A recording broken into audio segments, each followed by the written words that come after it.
Bismillahirrahmanirrahim. Assalamualaikum warahmatullahi wabarakatuh. Alhamdulillahi rabbil alamin. Allahumma salli wa sallim ala sayyidina Muhammad wa ala ali sayyidina Muhammad. Hadirin sobat indeks rahimakumullah.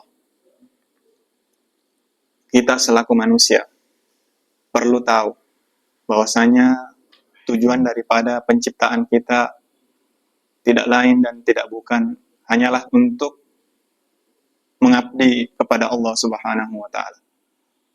Hanyalah untuk menegaskan status kehambaan kita di hadapan Allah Subhanahu wa taala di akhirat kelak.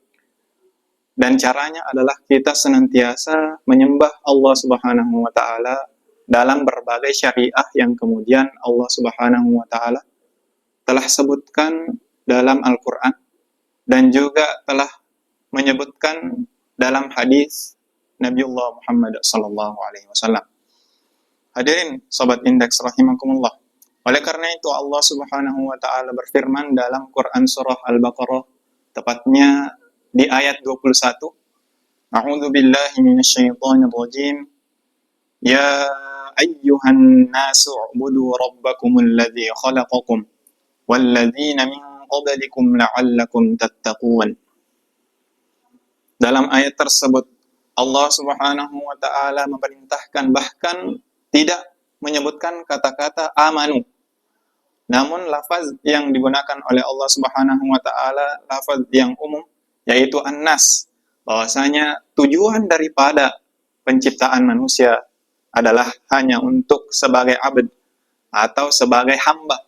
Sebagaimana kemudian budak di zaman dahulu ketika perbudakan masih ada di mana-mana.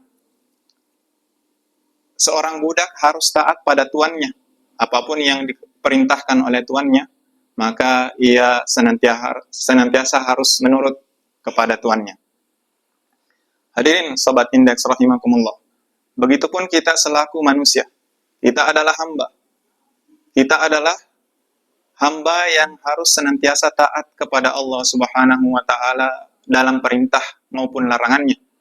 Ada kemudian sebuah kisah yang begitu relevan dengan ayat ini. Dan ini dikutip oleh banyak kitab-kitab ataupun buku-buku tasawuf. Dikisahkan bahwa seorang pemuda yang berkehendak untuk mendaki gunung, untuk kemudian menghindarkan dirinya daripada hiruk-pikuk dunia, agar ia kemudian mampu fokus dalam beribadah kepada Allah Subhanahu wa taala. Di tengah daripada perjalanannya mendaki gunung, ia menjumpai seorang kakek. Ia melihat daripada kakek tersebut, tampaknya ia terseok-seok untuk menaiki gunung. Dan ia pun lantas berdoa kepada Allah Subhanahu wa taala untuk memberikan kesehatan, kemampuan daripada sang kakek mendaki gunung.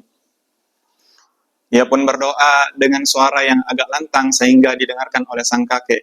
Ya Allah, berikan kesembuhan, kekuatan pada kaki kakek tersebut agar ia kemudian mampu untuk mendaki gunung, agar ia sampai dengan selamat. Maka kakek tersebut yang mendengar doa daripada pemuda tersebut justru marah, justru tersinggung. Dan ia mengatakan kepada pemuda tersebut, wahai pemuda, sesungguhnya aku mendaki gunung ini untuk kemudian mendekatkan diriku kepada Allah Subhanahu wa taala. Aku ingin melaksanakan sholat di sana.